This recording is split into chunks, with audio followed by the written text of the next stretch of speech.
Welcome back, everybody. So I hope you had a good break. Let me take the time first to answer any questions if there are any questions. And also I wanted to comment on PostgreSQL because I actually did take a look during the break. And I have positive news for you, and it's actually quite informative to look into that. First, are there any questions? I'll take care of any questions first. Anything that is unclear, you know, that you didn't understand, that you want me to repeat?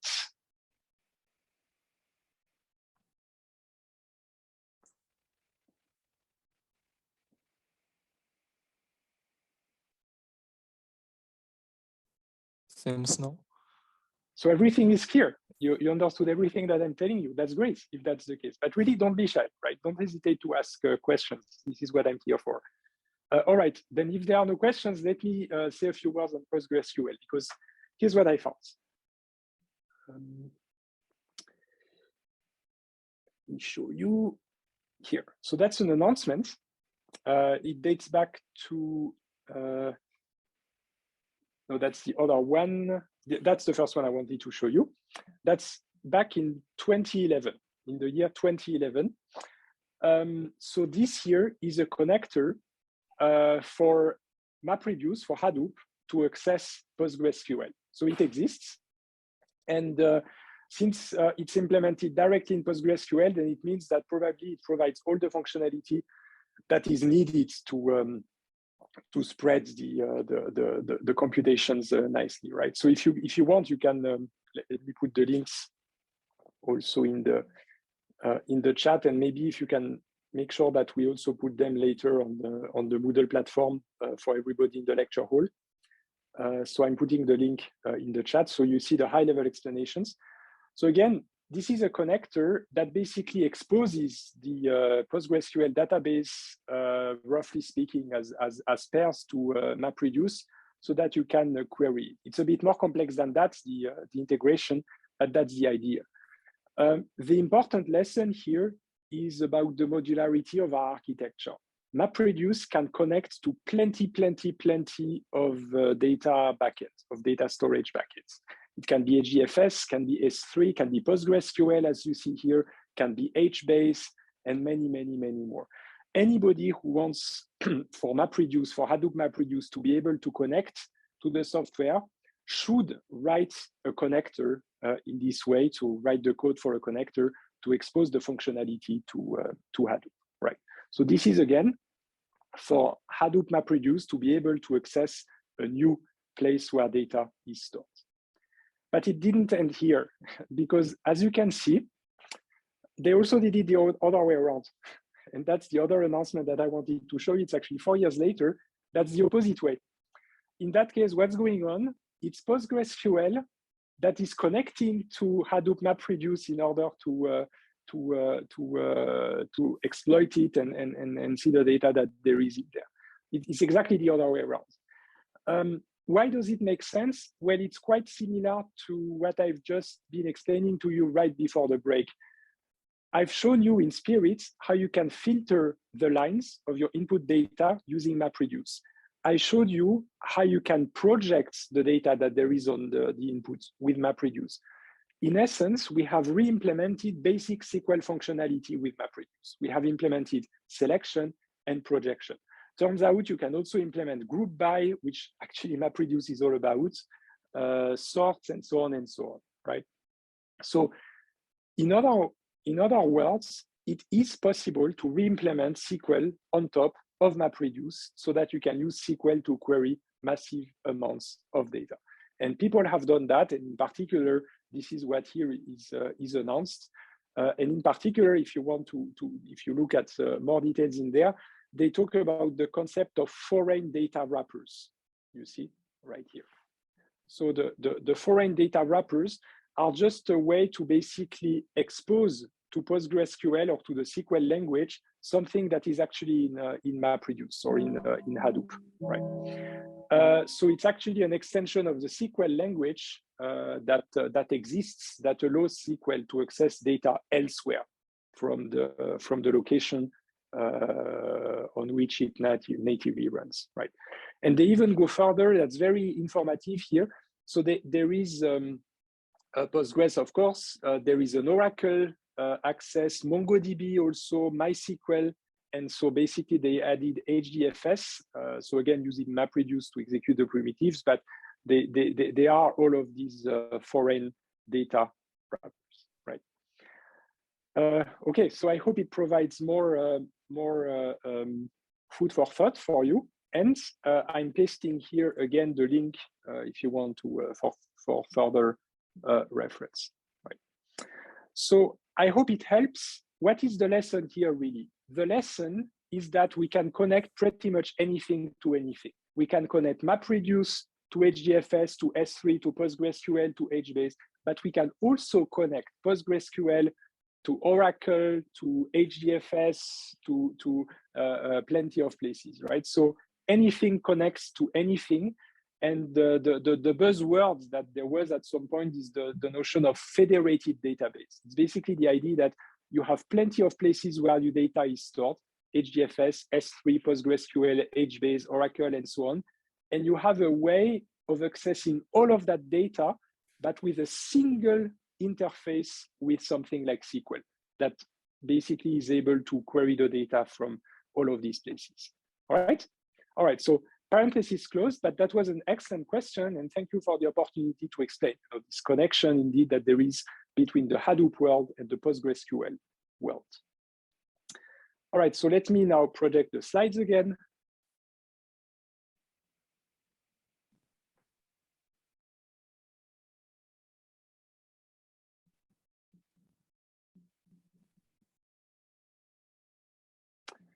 All right. And that's exactly where we were. Okay, so you're sure you have no questions, right? You have one more opportunity to ask questions.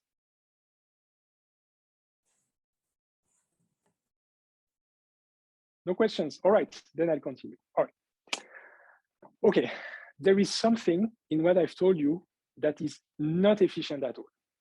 And I did it actually better with the Pokemons. Do you remember that when we were counting the words, we were looking at the complete works of Sir Arthur Conan Doyle and asking, okay, how many of each word did he write? In the mapping phase, we mapped every line of text to key value pairs for every word together with a 1. Can you imagine the insane amount of data that's going to be shuffled around in the cluster when you do that? So if I show you again the way that it works, so you have the mapping phase, then you have the big shuffling in the middle with everything all over the place, then you have the reduce phase, right? So this is the part where I'm mapping all of these words together with the number 1, right? And then I shuffle an insane amount of these key value pairs with the number 1 over the network. Does anybody see a way to be more efficient than that, and maybe to limit, or if I can use a pun, to reduce the amount of data that is shuffled around? It's actually a smart pun, as you will see. How can we do that? How can we improve the efficiency? Any idea?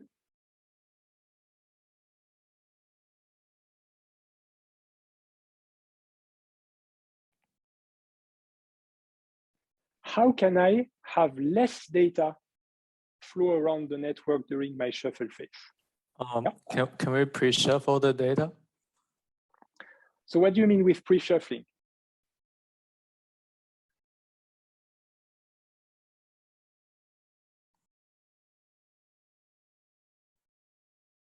There is some truth in what you're saying, right? I'm just waiting to see more details. Otherwise, I'll explain.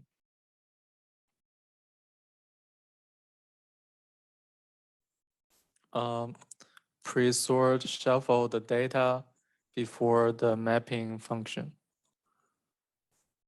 Yeah, so indeed, so this is a good point. It is absolutely possible to start shuffling even before the mapping phase is over. Absolutely, and this is actually done in practice, right? So if you're done mapping maybe over here, but not quite done over here, you can already start shuffling that part. That's absolutely fine. What you cannot do is start reducing. You can only start reducing when everything is done here. But you can absolutely pre-shuffle, if this is what you call pre-shuffle, you can absolutely start shuffling as soon as the some data, some intermediate data is ready. Yeah, so that's a very good point. Another point is use batches and shuffle the batches.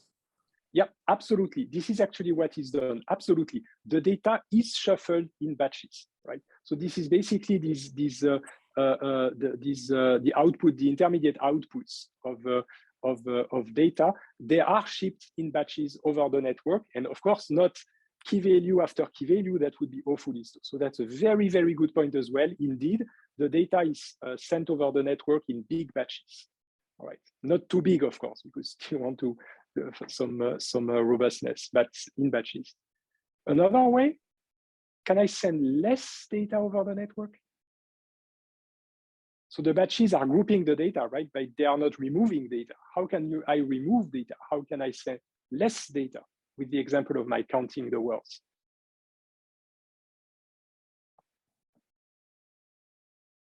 Think of the Pokemons. How did I do it with the Pokemons? Yes, go ahead. One comment in the lecture hall is just sending the keys. Yes, that is true. This is very smart. I didn't think of that, but this is absolutely a good point.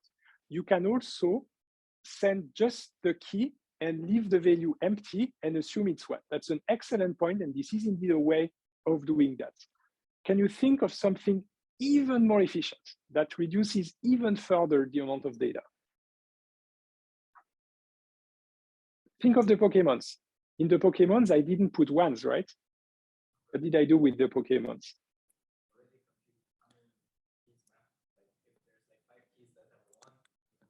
Yeah, so if we have like multiple keys that have ones, we just sum them and send them together.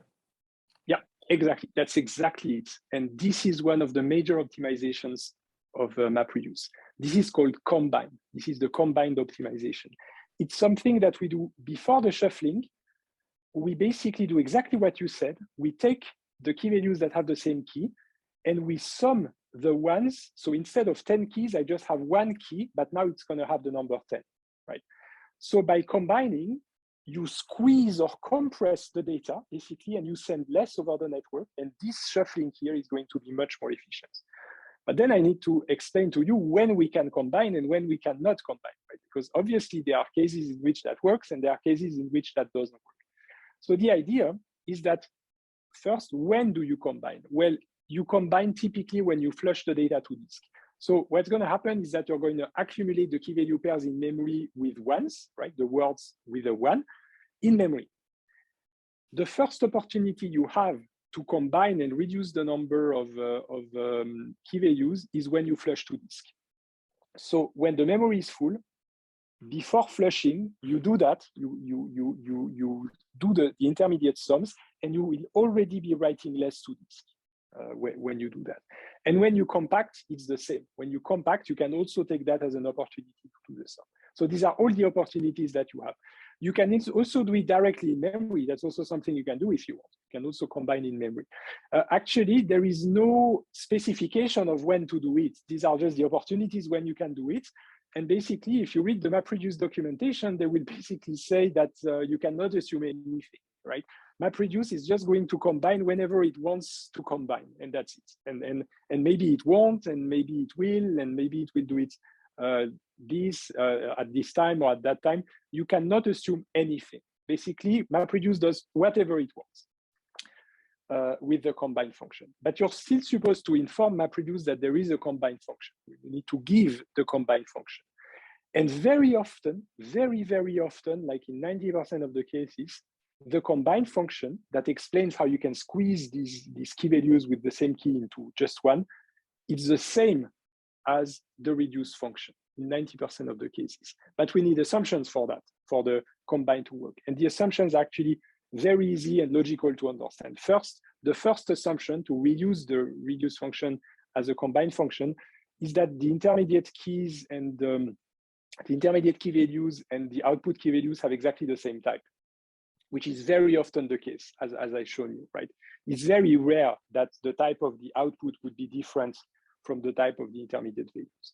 But if it is the same, then you can consider using a combine function. But you need another assumption for this to work. you need for the reduce function to be commutative and associative. Sum is commutative and associative. Right? Count is commutative and associative. Average is not. Very careful with average. You cannot use combine to compute arithmetic averages. You can, as an exercise, try to find a counterexample. But just so that you know, because here I'm using two words that I'm sure a lot of you know, maybe not everybody knows what it means, commutative and associative. Commutative means that when you do 1 plus 2, it's the same thing as 2 plus 1. So we say that plus is commutative, right? What is associative is the idea that 1 plus 2 plus 3 is the same as 1 plus 2 plus 3. Basically means you can do the sum in whatever order you want, and the result is going to be the same. So if it is the case that whatever function you're using to reduce is commutative and associative, then you can use that as the combine function. That's the case when you have sum, when you have counts, when you have mean, when you have max, then you can absolutely use this combine. And again, that's the idea of basically bringing the query to the data when you do that, because you basically push the reduce function all the way to even before the shuffling even happened, right? So this is really bringing the query to the data when you do that. And there is a word that database people really, really love to express that. It's the word push down. It's the idea that you're pushing down the computation to as early as possible in the process. Why? Because you want less to shuffle.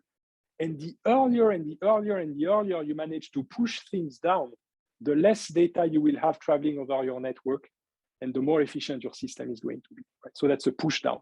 The combine optimization is also expressible in terms of saying that the reduce function is pushed down partially to the map phase. All right? Is everything clear with the combine and why it makes sense to basically optimize these Pokemon counts in this way by pre-reducing? You could also call it pre-reducing the key value pairs before shuffle. Right. Okay, raise your hands if you understood that, the combine optimization. Please raise your hands, just checking. In the lecture hall and in Zoom. Oh, yeah, I see a few. Okay, many of you understand. All right, it's a quite natural thing to do, and actually, I'm pretty sure this is even something that kids do when they count their toys, you know, in the living room. So that's something very natural. Okay, so here's an example of combine then for counting words. Then I have my map function that produces the one. Now I have my reduce function that sums the one in there.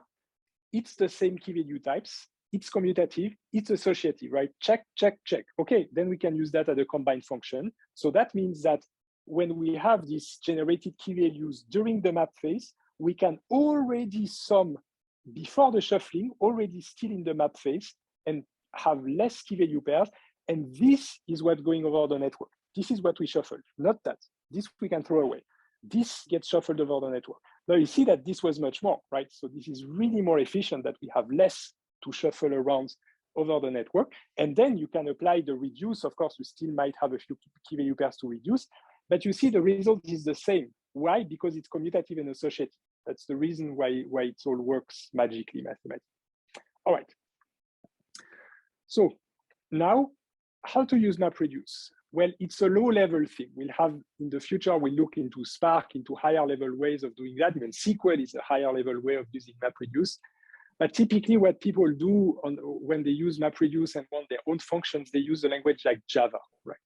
So there's Java, and streaming is just a fancy name for other languages. So if you want to use it with Python or R or whatever language you like, it's called the streaming API.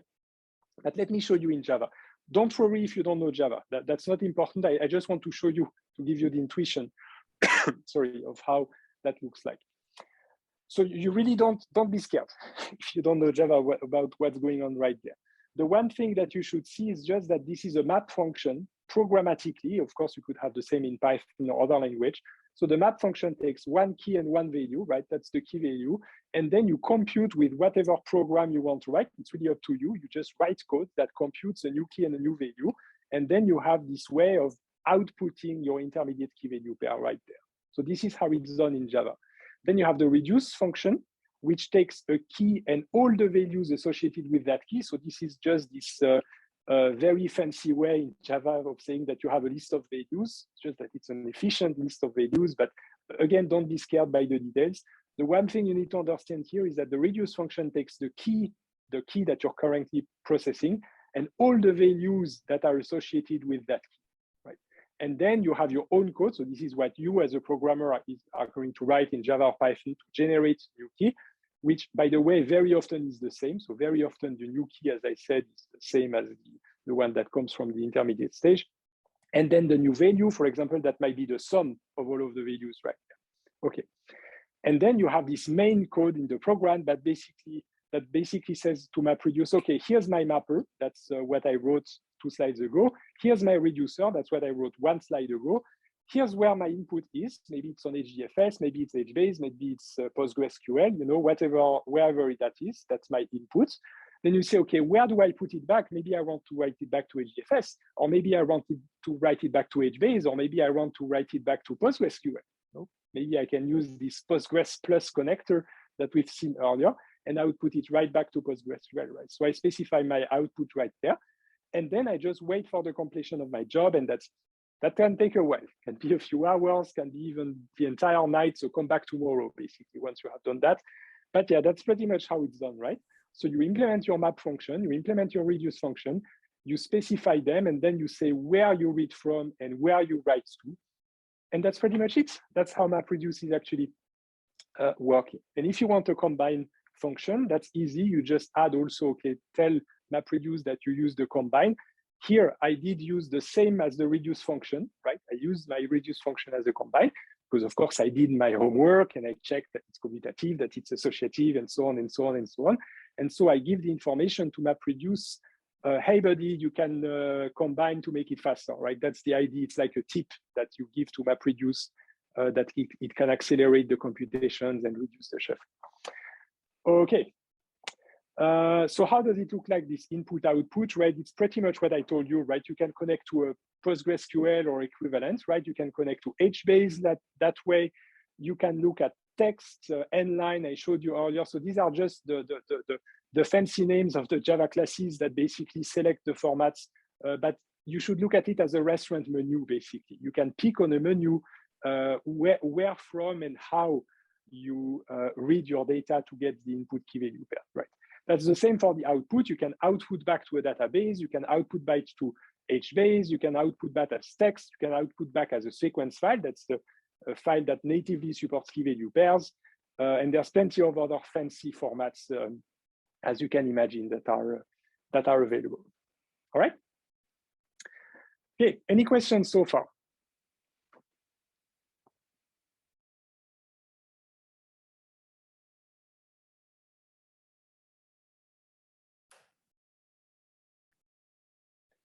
No questions. All right, so I summarize. MapReduce is made of a map phase, followed by shuffling, followed by reduce.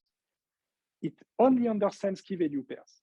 However, it can get the key value pairs from many places, from your local file system, from HDFS, from S3, from Azure Blob Storage, from PostgreSQL, from HBase, from many places.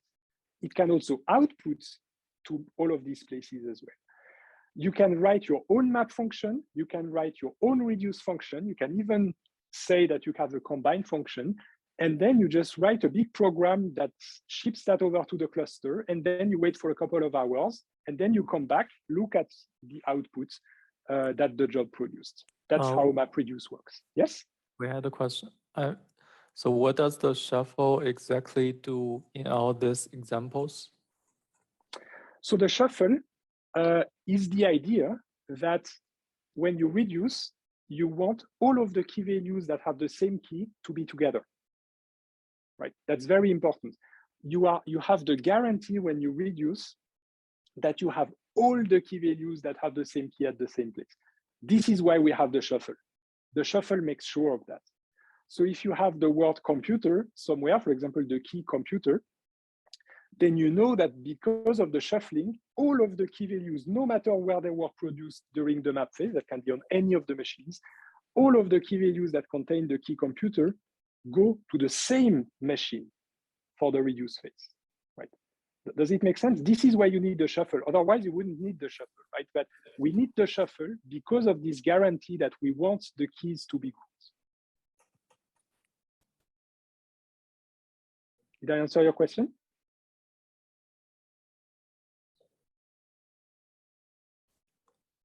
So it's not random shuffling at all? You could consider that there is a bit of randomness in the sense of unpredictability. It's not that it's not random in the sense that, of course, the engineers that programmed that did not do things, unseriously, right? But the idea is that there is some order in the mess, right? So you really have this idea that there is some sorting of the key values that is made on any machine. Then you could consider that the assignment of the keys to the reduced machines is arbitrary in some way. So you can use hash functions for that. You could also consider that you throw a dice, but it's not really random. I mean, there are ways that you do this assignment efficiently, right? But for the purpose of the user, you could consider that random in the sense that it's a bit unpredictable and you don't really know where the things go during the shuffling. Another question is, how does the machines know where to send the data? It's the other way around. Basically, it's not the mapper. I shouldn't say mapper. I will come back to that, why you shouldn't say mapper or reducer. Even I do the mistake sometimes. The machine that does the mapping is not supposed to connect to the machine that does the reducing. It's the other way around. It's the machine that is in charge of reducing that connects to all of the machines that did the mapping. Right? So this is how it works. So the reduce slot, the machine that does the reduce, knows what keys it's responsible of. So what it does is that it connects to all the machines that were doing the mapping and asks for all of the machines, please send me all the key values that have this and that key. That's how it works. So it's just the other way around compared to maybe what you had in mind. So it's like going to the bakery and asking for a specific type of bread, right? That's basically it. So you could ask, okay, how does the baker know what bread to give to me? Well, that's because I ask for it. That's how it works. Any other questions? And how do they know which keys they are responsible for? That's assigned centrally by the job tracker.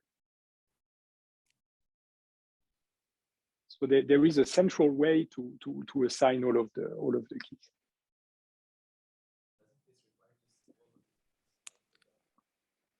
So another question is, doesn't this require to see all of the keys? Yes, that is actually one of the challenges. So maybe what you're referring to is how do the key distribute? Because you imagine you have an imbalance, like everything is balanced to the left or to the right, like all the keys start with A, for example.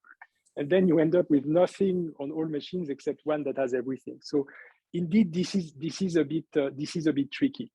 And here you can use a few heuristics. So maybe you can, assume a uniform distribution. And then, of course, you can notice too late that it didn't work.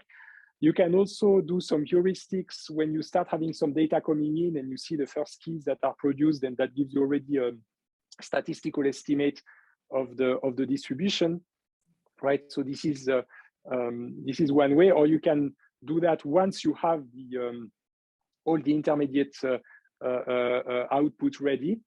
And then you do your distribution. But I don't think this is what is done, because as one of you said, we can pre-shuffle. So it means we already start shuffling before all mapping tasks are over. So it's probably the only way to do it is with early estimates. All right.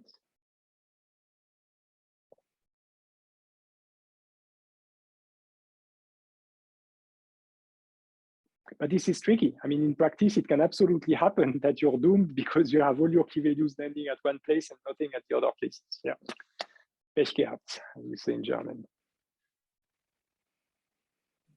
Okay. Any other questions?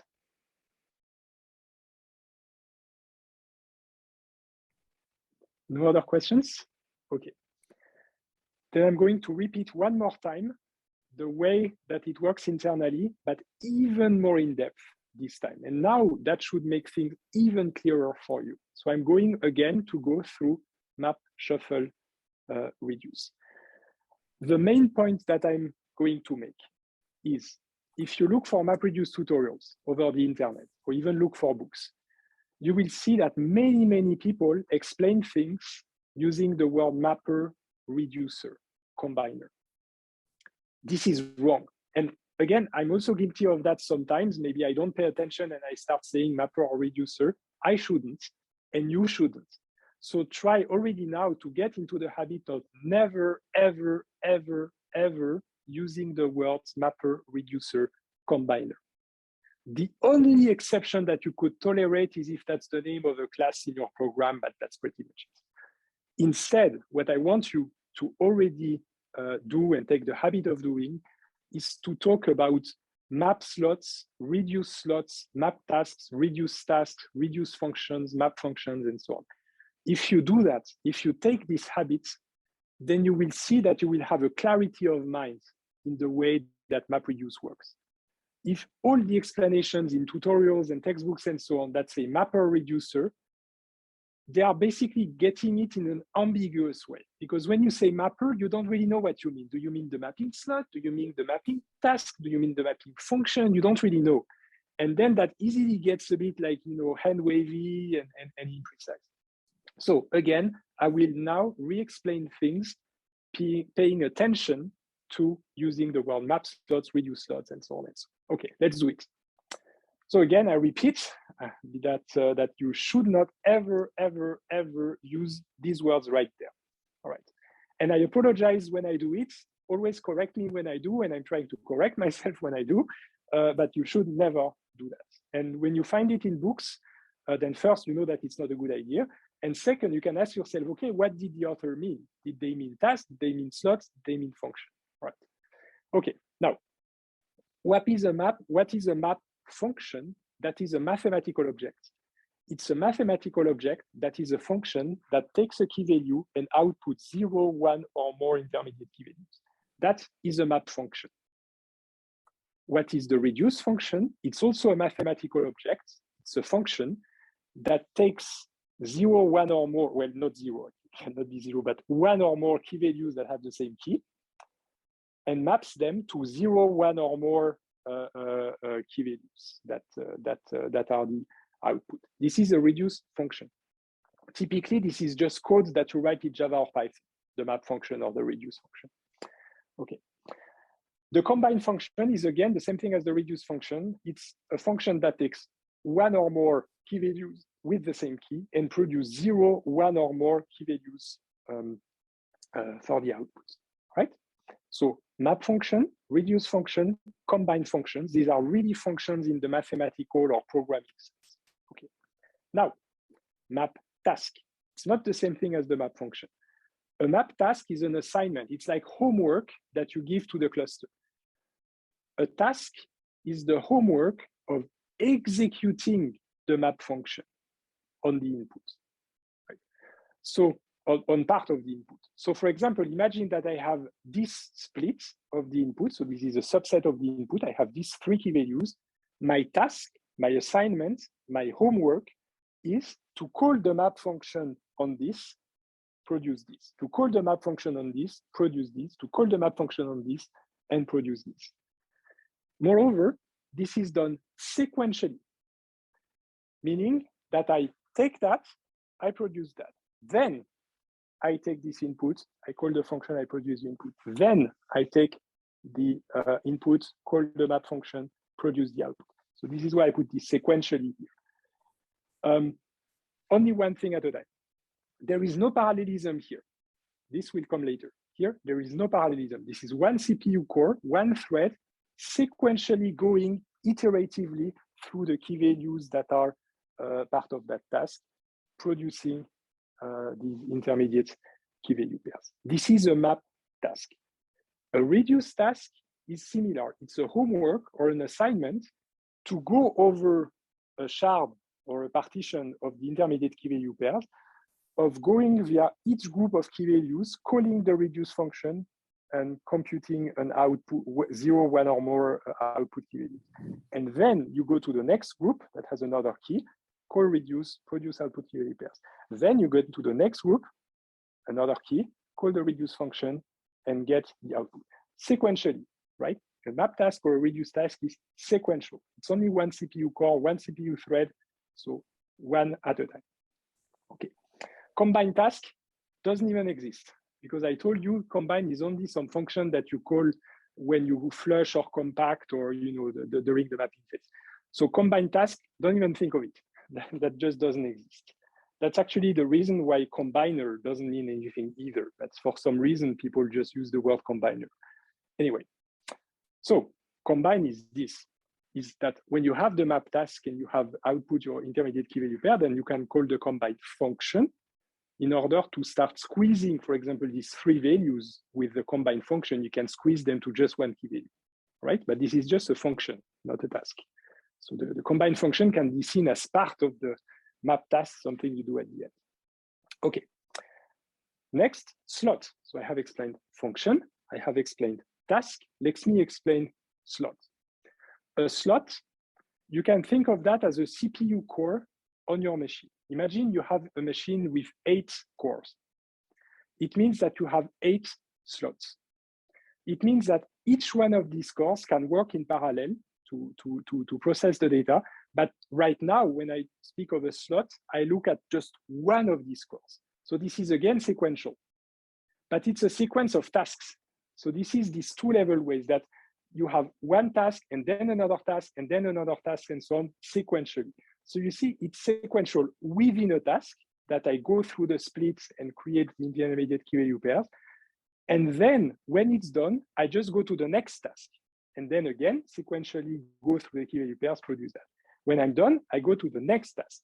Why sequential? Because again, we are looking at one core and one CPU core can do one thing at a time. And that's it. So this is sequential.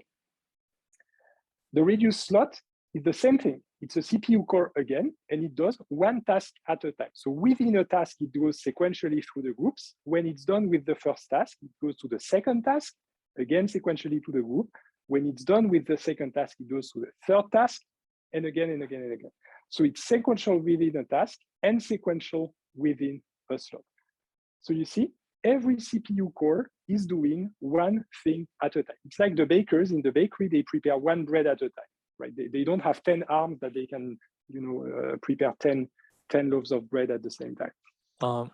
Is it correct to say that the map task execute the map function and the combiner function, the combine function? Almost. It's the map slot that actually executes the map function. Why? Because the slot is the CPU. This is where the computing power is. A task is an assignment. So let me use this is why I'm using the baker actually to explain that. The baker corresponds to the map or reduce slot, right? It's where the computing power is. It's your CPU core. That is the slot. The task is like a recipe book, if you want, or basically an assignment that please do this and that. This is a task, right? It's something you have to do. But a task, in essence, is only a description of what you're supposed to do. It's not who is actually doing it, right? So this is why I'm not saying that a task executes the map function. I would rather formulate it as saying a task consists of executing the map function, right? But who executes it? It's the slot. So the map slot takes care of the tasks by executing the map function on the input and producing intermediate key value pairs. Does it make sense?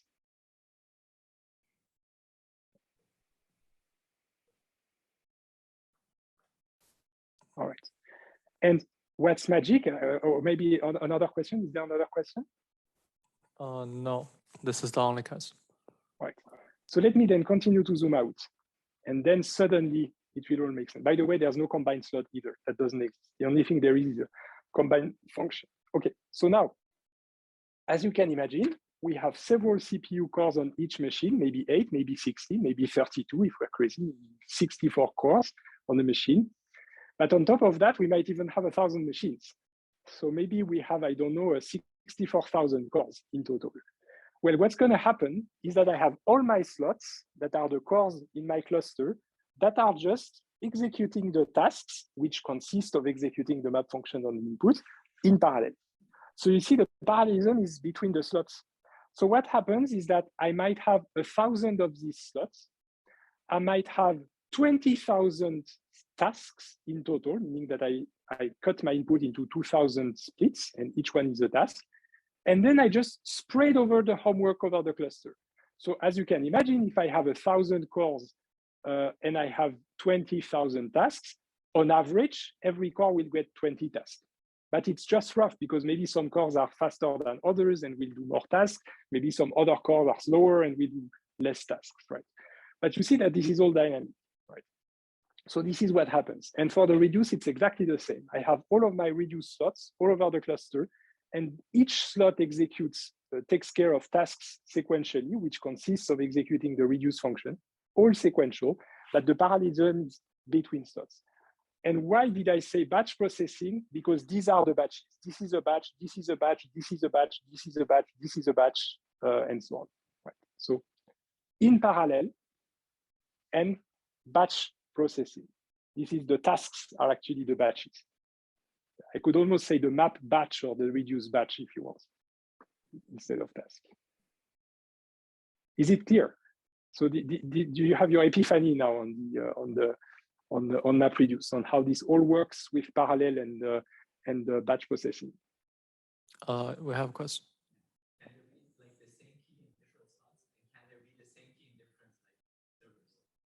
Can there be a same key in the first slot? Oh, in different slots? And then the same key on different machines? It depends if you're talking about map or reduce. So if you're talking about map, the keys can be anywhere. Let's take one key. Maybe it's here, and it's here, and it's here, and it's here, and it's here, and it's here in the input. So you can have the keys repeated even. There's no notion of uniqueness. You might also have in the intermediate key values one key here and here and here and here and here and here and here. Absolutely no problem with that. Right? But then comes the shuffle.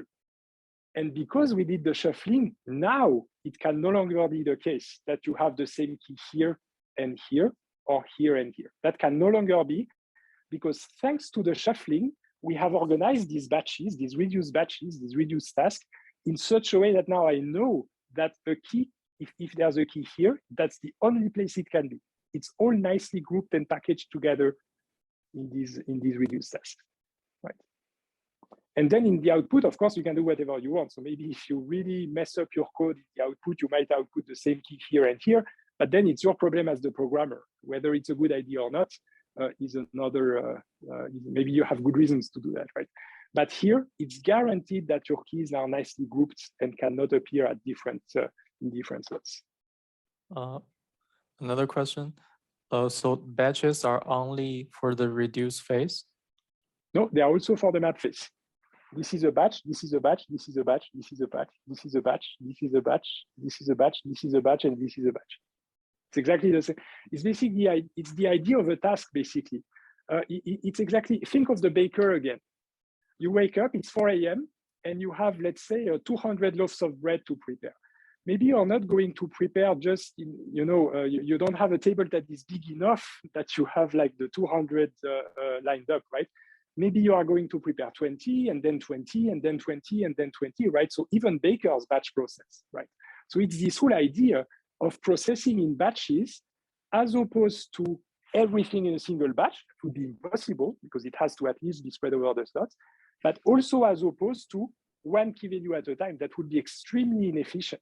To have one batch for every single key value would be awful. That would be slow, right?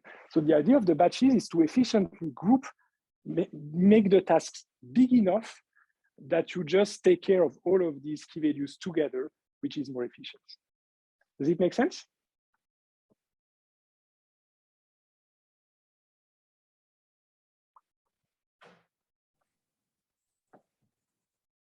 All right, not totally. So what is not clear? Can take 1 minute. I see it's almost the time. So what is not clear? I will explain again.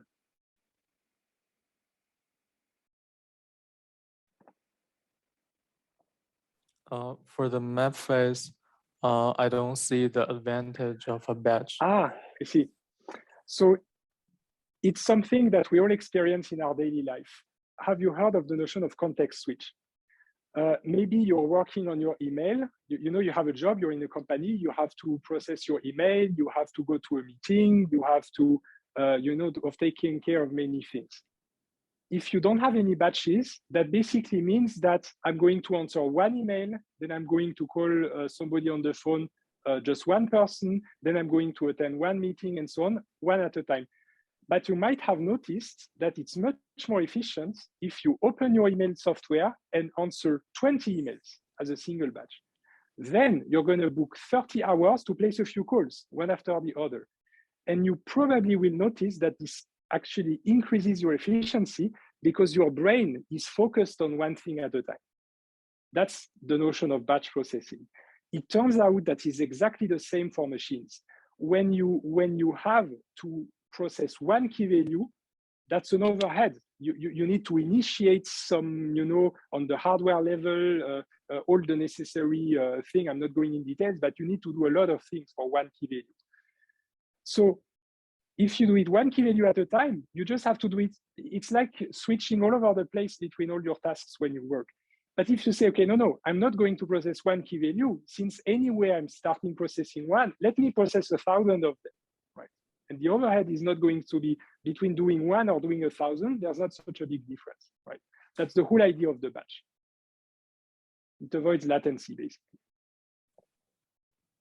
And batches are not too big to avoid blocking the CPU for too long?